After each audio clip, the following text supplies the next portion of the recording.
Voter को दूसरे booth पर करने का काम, और साफ दर्शाता है कि माननीय राहुल गांधी जी ने जो प्रेजेंटेशन दिया उसके अंदर साफ ये बात सामने आई है कि जिस तरह से लोगों को नए वोटरों को जोड़ा गया, जो 80 साल के हैं, 70 साल के हैं, 55 साल के हैं, वो पहली बार वोटर कैसे बन गए। यहाँ तक कि जो मृतक वोटर हैं उनके साथ राहुल गांधी जी ने कल चाय भी पी थी। तो ये एक बहुत बड़ा घोटाला है और जनता जानती है कि जिस तरह से इनने घोटाले करे हैं, और ये जनता एक तरह से एक नया एक मूवमेंट शुरू होने वाला है, एक आजादी की एक और वापस लड़ाई शुरू होने वाली है। और ये जो वोट चोरी कर करके ये बड़ी बड़ी गद्दियों पर बैठे हुए हैं, जनता ही इनको नीचे उतारेगी। जिस तरह कुछ प्रूफ और यहाँ तक कि मैं बताना चाहूंगा कि ये जब खुलासा हुआ उसके बाद मैंने सिर्फ एक वार्ड का आसाम की वोटर लिस्ट निकाली। ये मेरी वोटर लिस्ट नहीं है, ये सरकार की वोटर लिस्ट है।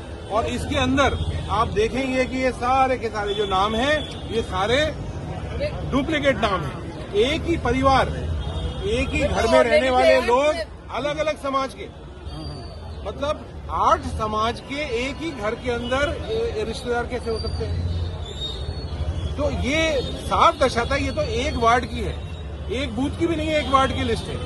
और उसी के अंदर लगभग 30 से 40% नाम सारे झूठे हैं। तो आप सोचिए कि जिस तरह से ये सरकार बनी है पूरे देश के अंदर, वो किस तरह से बनी है।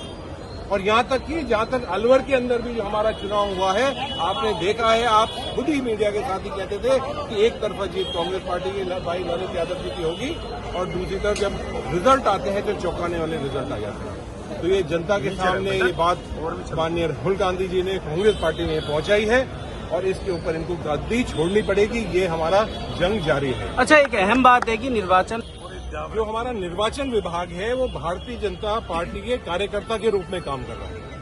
हमने पिछले 4 साल से हम उसके ऊपर कंप्लेंट डाल रहे हैं, यहाँ तक कि ईवीएम मशीन के ऊपर कंप्लेंट डाल रहे हैं, वोटर लिस्ट के ऊपर डाल रहे हैं। तो ये जवाब नहीं देते, मिलने का समय नहीं देते हैं। तो एक तरह से जो एक विश्वसनीयता होनी चाहिए चुनाव आयोग की, वो आयोग की उसकी विश्वसनीयता बिल्कुल खत्म हो चुकी है।